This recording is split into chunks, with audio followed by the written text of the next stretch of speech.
उन्हाळा लागला की आपल्याला वेध लागतात ते मसाल्याचे, मुख्यत्वे करून आम्हा स्त्रियांना. तर आज मी वर्षभराचा साठवणुकीचा मसाला करणार आहे. त्यासाठी मी घेतले आहेत लवंगी मिरच्या घेतल्या आहेत 3 किलो. ही बेडगी मिरची घेतली आहे 1 किलो. संकेश्वरी मिरची घेतलेली आहे 1 किलो. आणि मसाल्याला रंग येण्यासाठी ही घेतली आहे काश्मीरी मिरची. ही 1 किलो मिरची घेतलेली आहे मी. साधारण सर्व मिरच्या मिळून 6 किलो मिरच्या झालेल्या आहेत. आणि त्यासाठी गरम मसाला. तर आता मी सगळ्यात आधी मिरच्या वाळत घालायला ठेवलेल्या आहेत, कारण वर्षभर आपल्याला तो मसाला वापरायचा आहे. त्याच्यामुळे चांगल्या मिरच्या सुकल्या पाहिजेत, असा खळखळ आवाज आला पाहिजे. आता बेडगी मिरची एकदम सुकी आहे. संकेश्वरी मिरची एकदम सुकलेली आहे, पण ही बेडगी मिरची आहे ती जाड असल्यामुळे जरा सुकायला वेळ लागतो.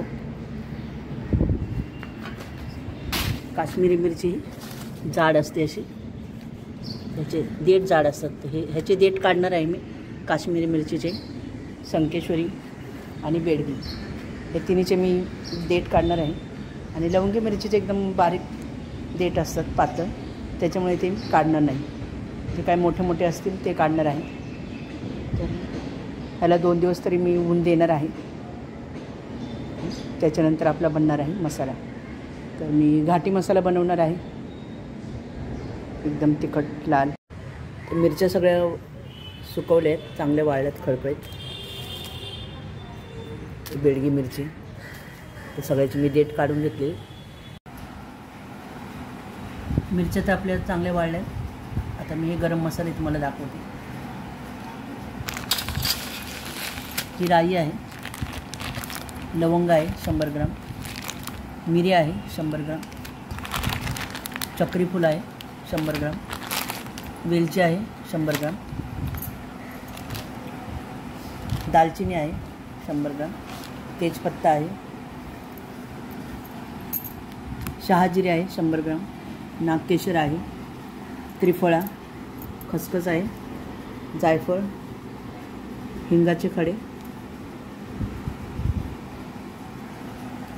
मेथी 100 ग्राम, धने आहेत 1 किलो, जिरे घेणार आहे मी 50 ग्राम, हे दगडफूल आहे ते घेणार आहे 50 ग्राम, बडीशेप आहे ती 100 ग्राम घेणार आहे, ही जावित्री आहे ती घेतली मी 50 ग्राम, ती हिरवी विलायची आहे ती घेणार आहे 50 ग्राम, आणि अख्खी हळद घेतली आहे हळकुंड 100 ग्राम,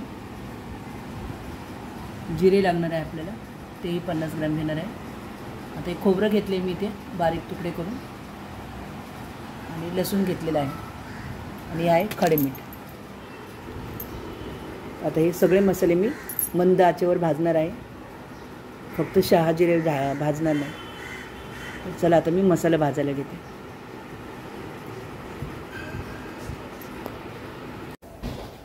सगळ्यात आधी आपण मोठी वेलची भाजून घेऊया.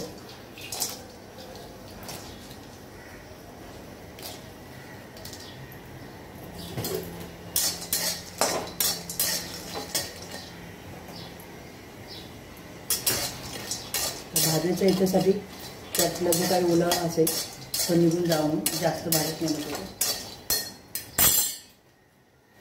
त्याच्यावर आपण चक्री फूल,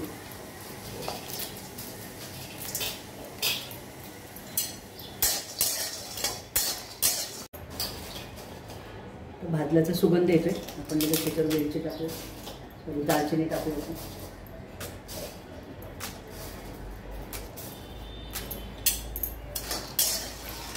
जास्त पण भाजायचं नाही, फक्त त्याचं मॉइश्चर निघून गेलं तरी. दालचिनी, मोठी वेलची आणि चक्री फूल आपले भाजून झालेले.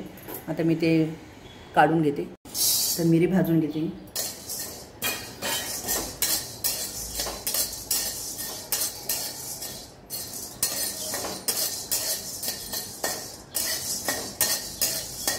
त्याच्यासोबत मी लवंग आणि नागकेशर तेल भाजून घेते.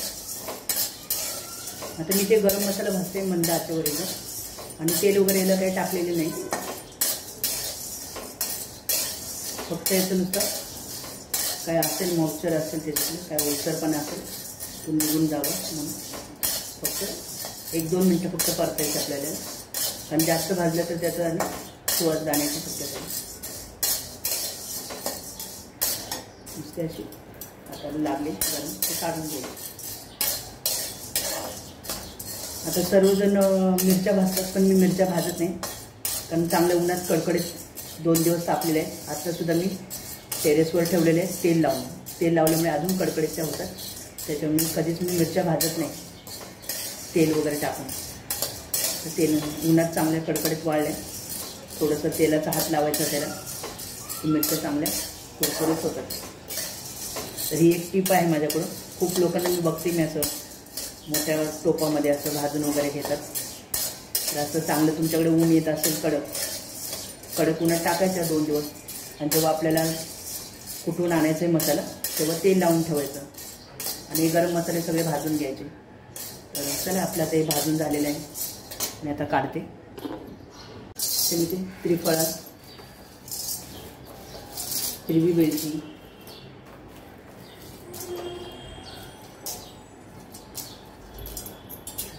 ते परतून घेतो, भाजून घेतो.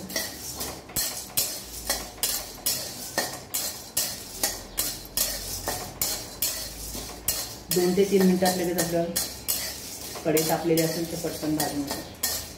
आता बघा वेलचीचा सुगंध येतो. आता मी याच्यावरच टाकते दगडफूल आणि हे जावित्री टाकते.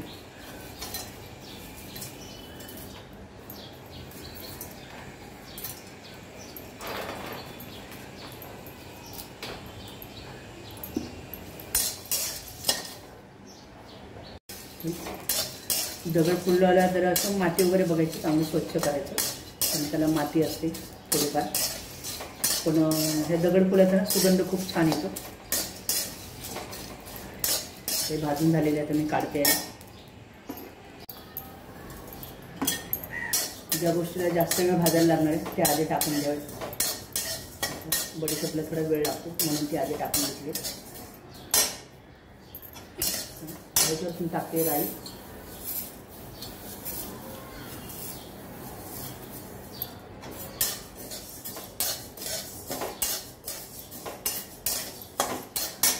त्याच्यापासून टाकते जिरं,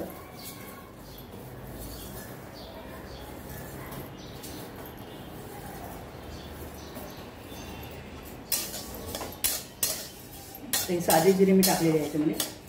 शहाजिरे भाजायचे नाही, कारण शहाजिरे भाजले सगळ्यात त्याचा सुगंध निघून जाईल.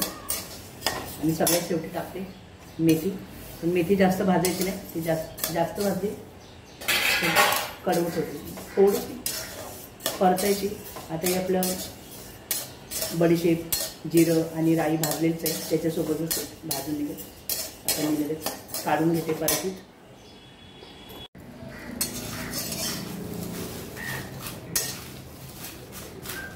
पण जास्त परतायची गरज नाही. आणि गरम मसाला आपण आता भाजला आहे त्याच्यावरच टाकला तिथं चांगलं कुरकुरीत होईल.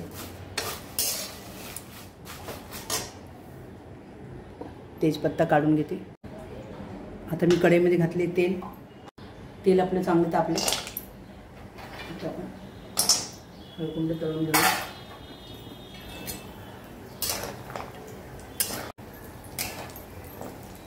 हळद अशी फुगून येते वरती, फुलते चांगली. तळून घ्यायची नेहमी. हळद तळून झाली. हिंग पण तळून घेते.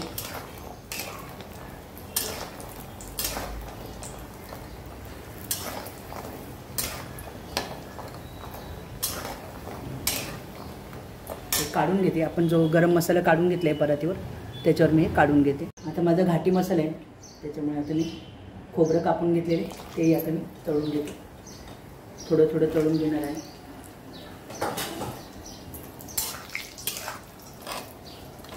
ते कांदाही तळतात, पण मी कांदा जरा आता कापून उन्हात ठेवलेला आहे वाळत. तो चांगला हे झाला तुम्ही याला कुटायला जायच्या टायमाला तळून घेणार आणि घेऊन जाणार कुटायला.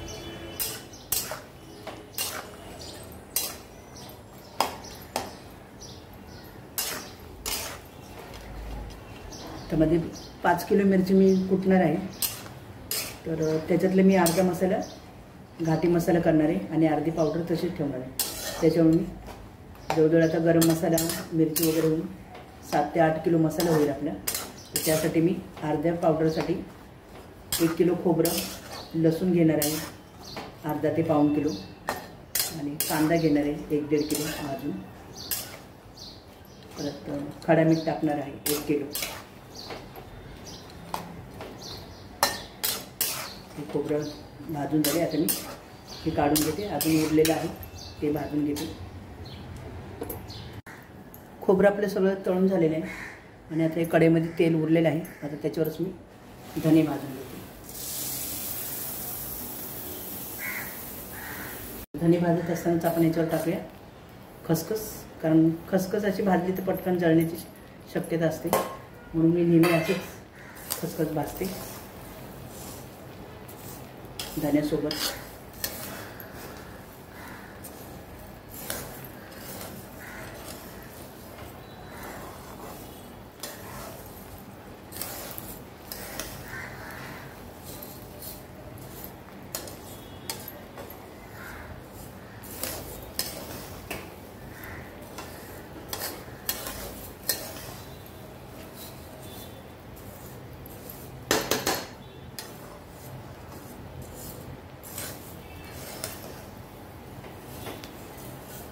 आपला सगळा गरम मसाला भाजून झालेला आहे. ते सगळं थंड झाल्यावर मी कुटायला जाणार आहे. मिरच्या वगैरे सगळं भरून फक्त कांदा राहिला आहे तळायचा. तो काय मी आता दाखवणार नाही, कारण तो सुकल्यावर असं भरकन आपण बिर्याणीला कसं तळून देतो तसंच तळून घ्यायचा. सुकल्यावर तो पटकन भाजला जातो, म्हणून त्याला कापायचं, पातळ काप करायचे आणि उन्हात सुकायला ठेवायचं त्याला. आणि उन्हात भाजायला घेतलं तर त्याला खूप वेळ लागतो, त्याच्यामुळे त्याला वाळवूनच भाजून घ्यायचं, म्हणजे तळून घ्यायचं तेलावर. आता आपण खोबरं कसं तळून घेतलं तसंच कांद्यालाही तळून घ्यायचं. आता मी गॅस बंद करत आहे आणि आता नंतरची प्रोसेस तुम्हाला दाखवेन मसाला कुटायला गेल्यावरच.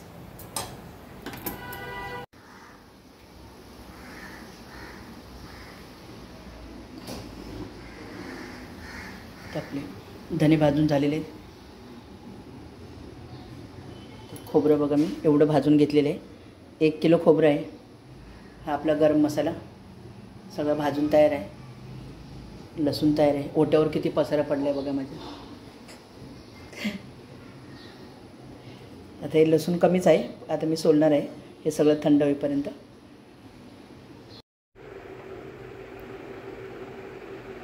मसाला भाजून वगैरे मी मिरच्या सगळ्या भरून मी घेऊन आलेले आहे दुकानावर कांडपमध्ये कुटायला. तर संध्याकाळच्या वेळेस आल्यामुळे गर्दी नाही, तुरळक गर्दी म्हणजे काहीच नाही त्या मानाने. पुढे 2 नंबर होते, त्यांचं कुटून झालं आणि लगेच माझं त्यांनी मसाला कुटायला घेतलेला आहे. तर आता कुटून झालं आहे, आता मी घरी निघते. मसाला आपला कुटून आणलेला आहे मी. तर मी अर्धी पावडर ठेवली आहे काढून, 3.5 किलो पावडर काढून ठेवली आणि अर्धा मसाल्यामध्ये मी मसाल्याच्या पावडरमध्ये लसूण, खोबरं, कांदा वगैरे, मीठ असं मिक्स करून घेतलेलं आहे. आणि आपला हा घाटी मसाला तयार झालेला आहे. छान सुगंध सुटलेला आहे. तर घाटी मसाला मी बरणीत भरून ठेवलेला आहे. बरणीत मसाला भरण्यापूर्वी मी बरणी स्वच्छ धुवून 2 दिवस उन्हात सुकवून घेतलेली आहे, जेणेकरून मसाला खराब होऊ नये. आणि वर दिसत आहे तो हिंगाचा खडा.